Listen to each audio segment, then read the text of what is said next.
These are the chapter 6.2 notes, applications of radian measure. So we are going to kind of bounce back and forth just a little bit. We have formulas at the top, we have a couple of problems at the bottom, and I'm going to use the problems at the bottom to demonstrate what's going on with the formulas at the top. So we are going to start with arc length. Our arc length is the distance along the outside of the circle.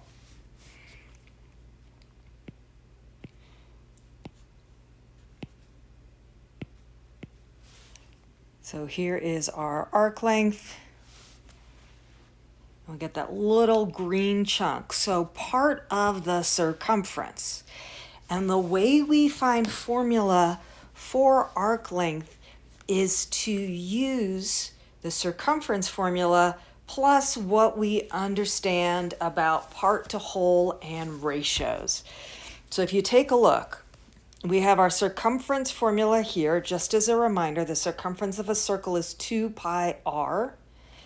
And then we have the part of the circle that we want. So that is our theta out of 2 pi. That is this ratio that we're going to multiply by. Once we cancel the 2 pi in both places, we get r times theta. So let me work. We're going to take number 1.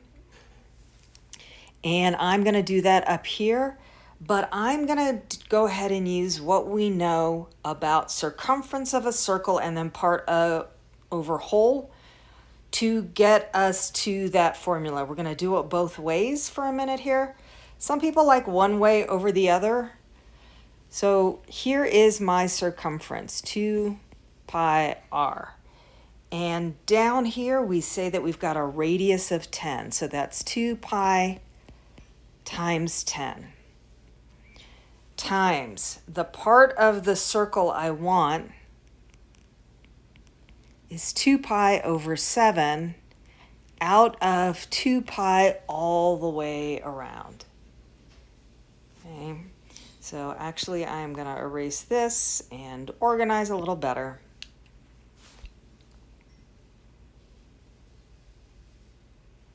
Yeah. So if I take a look at what I've got here, that's 2 pi times 10 times 2 pi over 7. We've got this complex fraction here, but I can cancel the 2 pi and the 2 pi. Remember, if we don't have a denominator, we assume that's over 1. And so now when I multiply, I've got 2 pi times 10, 20 pi over 7. We are going to leave it like that.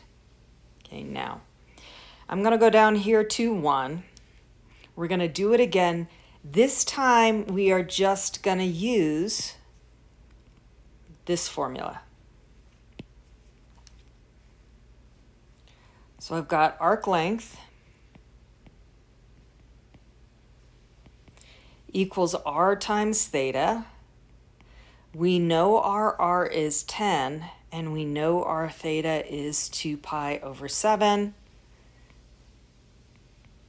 We get 20 pi over 7, and because we are talking about a linear distance along the outside of the circle, we really should have this labeled with units, centimeters, and I'm going to go back up here and fix that.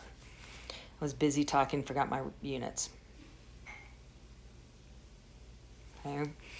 We are going to use that same line of thinking to talk about the area of the sector. Now, the area of a sector is basically just a piece of the pie. So that is all we are looking for here.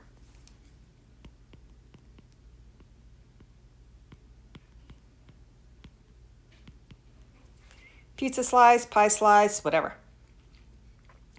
And we use the same type of thinking that we did for arc lengths. We have the whole area of the circle, and then we are going to multiply by the proportion of the circle that we want, the part over whole. The reason I am walking through how we get these formulas is because sometimes it's easier to reason through I know how to find the area of a whole circle. I know this is the part of the circle I want than it is to try to memorize the formulas. Okay. So 2, we're going to do the same thing here. We have the area of the circle, which is pi r squared, times our part, the angle that we're talking about, over the whole. Okay. Basically same argument we used a minute ago. So I have pi times my r squared is 100. My angle again is 2 pi over 7 all over 2 pi. Okay. Couple of ways we can look at this. I can take this 2 pi and cancel the pi and cancel a 2 out of the 100, which leaves me with 50 times 2 pi over 7, gives me 100 pi over 7. And let's see how, we need labels, centimeters squared. It's an area, so it's got to be a square unit. Okay. So let's go down to 2, and we're just going to use this formula from up above. The area of the sector is 1/2 pi r squared. So the area, and sometimes I label it this way so that I know what I'm looking for. They're telling me it's 1/2 times theta, looking ahead, times r squared. So 1/2, my theta is 2 pi over 7. And my r again is 10. We're going to square 10. I have a 2 in the denominator and a 2 in the numerator, which I can cancel. I have pi times 10 times 10. Still 100 pi in the numerator over my 7 in the denominator. So we get the same thing. So if you want to memorize the formula, if that makes sense, go ahead and memorize the formula. If you're comfortable with circumference and proportional reasoning, or the area and the proportional reasoning part, by all means, find the area, multiply by that part of the circle that we want. Okay. So the last one, we have it phrased a little different. Now we want the central angle of a sector with an arc length of 6.25 and a radius of 4. So we're talking arc length. I'm going back up to the formula at the top. We have arc length is r times theta. Now I am going to give myself a little more space. Let's see if I can.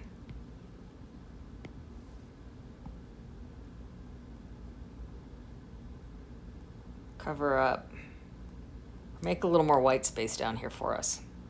There we go.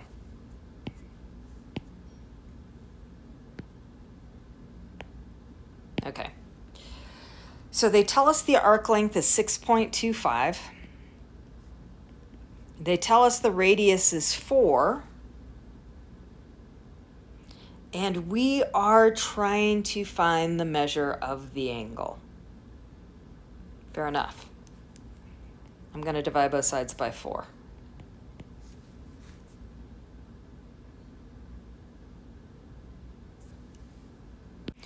Now, since I want this as a whole number, these cancel.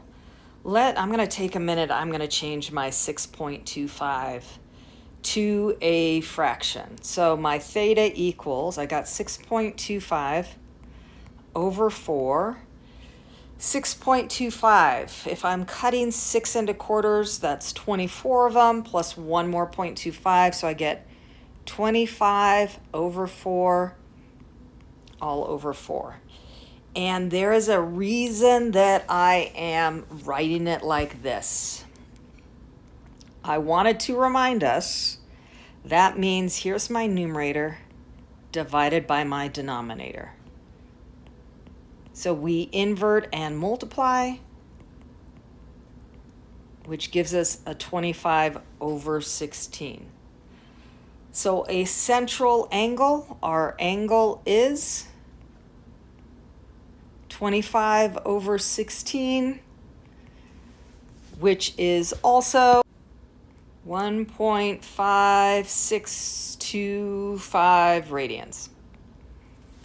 And you'll probably see it as a decimal. Like I said, I just kind of wanted the reminder of how we divide when we use complex fractions. You are going to see all kinds of fun stuff this semester.